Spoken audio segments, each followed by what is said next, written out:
everyone, it is the last Friday of the month, which is time for favorites. It's October favorites. All right, so I don't have a ton of stuff. You know, it's not like I go out and buy big hauls, but I'm just going to show you what's my favorites. Not all of these are brand new, but I'm going to show them to you anyway. So let's start with woo-woo stuff. Get that out of the way. So first of all, my crystal that I am working with this month, I was going to show it on the Wednesday one, but I didn't, is I'm going to get this name wrong. It's a type of agate. It's called I'm going to get this wrong. Dendritic.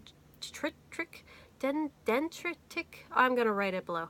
Dendritic agate. Anyway, it's not like the most common. It's got these beautiful brown kind of inclusions and swirls in it. Sometimes people sometimes call it tree agate.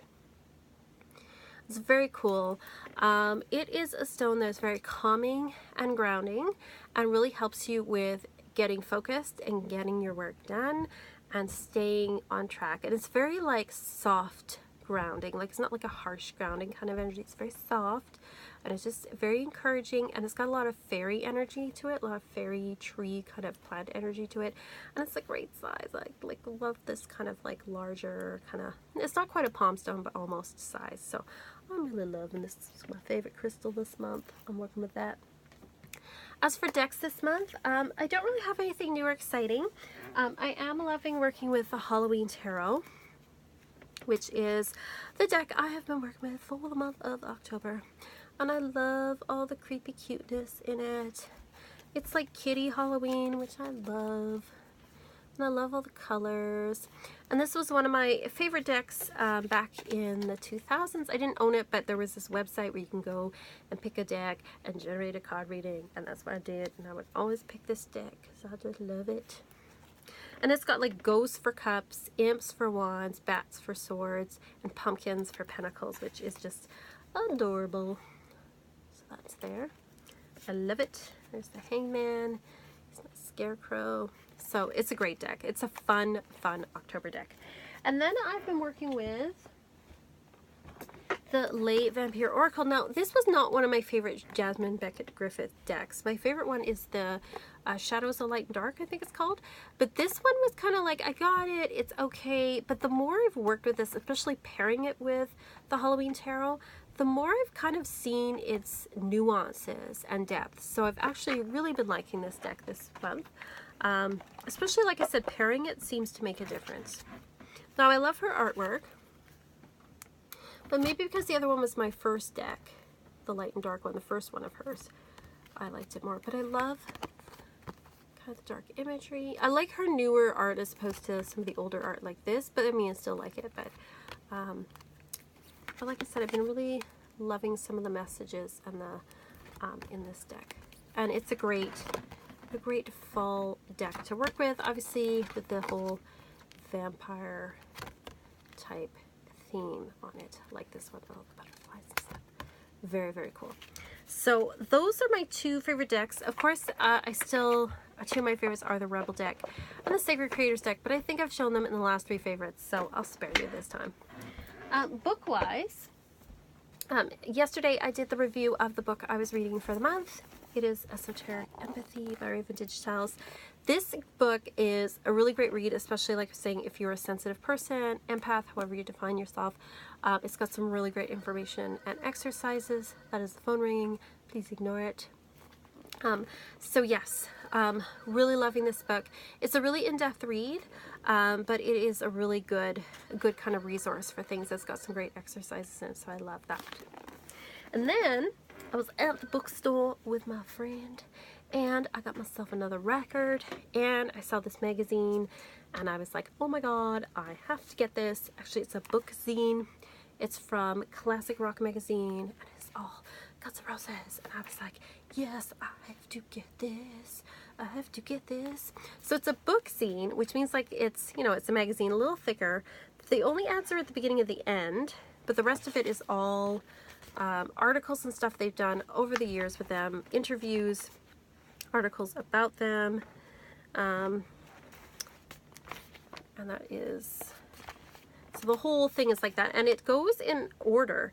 So it starts like at the beginning, sort of like when they're younger. So So there's sort of like an overview. There's some like early pictures from when they're like babies. And then it's all the way up to now, to like the current tour and what's going on with that. So it is really good. Lots of great interviews and things, and they interview some of the people from their past and stuff, so it's kind of interesting and funny and great. So if you're into them, then I suggest you seek this out because it is pretty cool and it was worth the money. I think this Classic Rock is I think it's an English magazine. Anyway, it's a book scene, they're calling it, so pretty cool. I like that it's not all full of ads too. And then I got myself a new record at the bookstore that sells records. I got myself Metallica, To Live Is To Die, FM broadcast. This is from November 24th, 1988. And they're babies on the cover. Look at them. They're like babies. But this, I'm really loving the live recordings of things. This one sort of sounds like it's recorded in a tin can, but I don't mind that. It's just kind of fun to hear like a live show. Like it's really kind of cool. And then the other one I've been playing a lot is the one I've shown you before, but it's Guns N' Roses at the Perkins Palace, December 30th, 1987. And I do have another one, a live one of them from 1991, but I like this one better. And the reason is, like, they're younger and they're a lot more raw. Like, it's the energy's a lot more raw. Some of the stories they tell on stage are really good.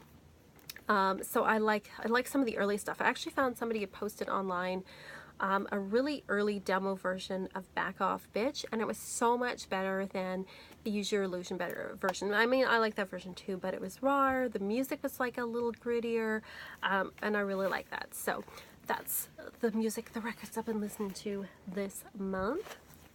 And then for beauty stuff, I picked up this on a whim, this NYX Ultimate palette.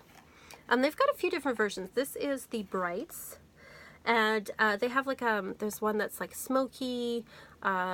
There's one that's got more neutrals, but this one kind of appealed to me. I've got the yellow on right now, but it's got like really great kind of colors, and the pigment's pretty good. Like NYX is pretty good with their pigments for like a drugstore brand.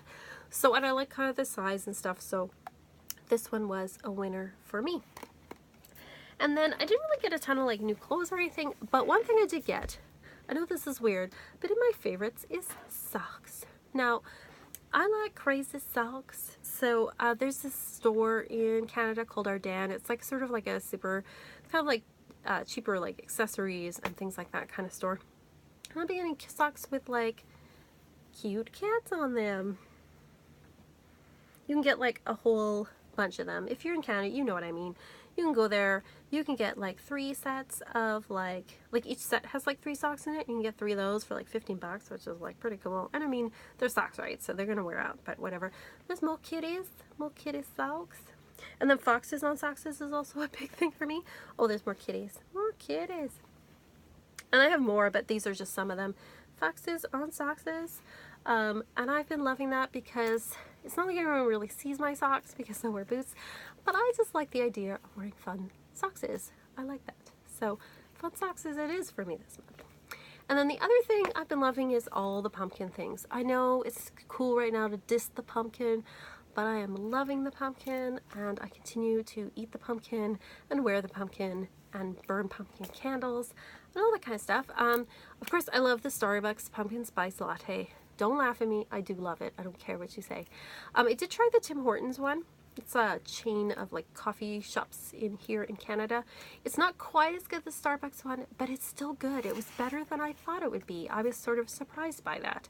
So, you know, if you don't have a Starbucks around, I would still hit up Tim's for a pumpkin spice latte, and it's cheaper too.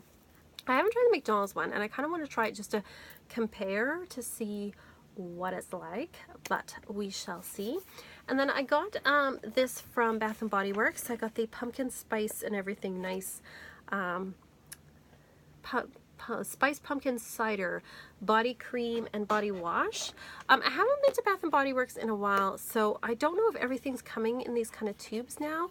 I don't like them as much. They actually hold less lotion and like bath gel or whatever you want to call it, bath wash, body wash in it than the clear the clear bottles did. So I don't like that. I don't like you can't see how much is left in there. And it's hard to squeeze out the last bit. So I don't like that part, but the smell in this is so good. I wish there was like some kind of smell-o-vision, but it's this like, I know I'm a weirdo smelling this, but it's this really nice kind of sweet, kind of caramelly almost, pumpkin-y kind of smell. Because there's a big vanilla undertone in here for sure.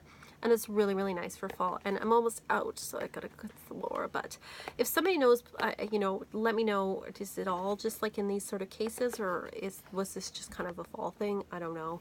Hope not. But anyway, that is my favorites for the month of October. I hope October has been a really good month for you. We're not quite at the end. We still have Halloween, which I'm so looking forward to. Like and subscribe. I'll see you all next time.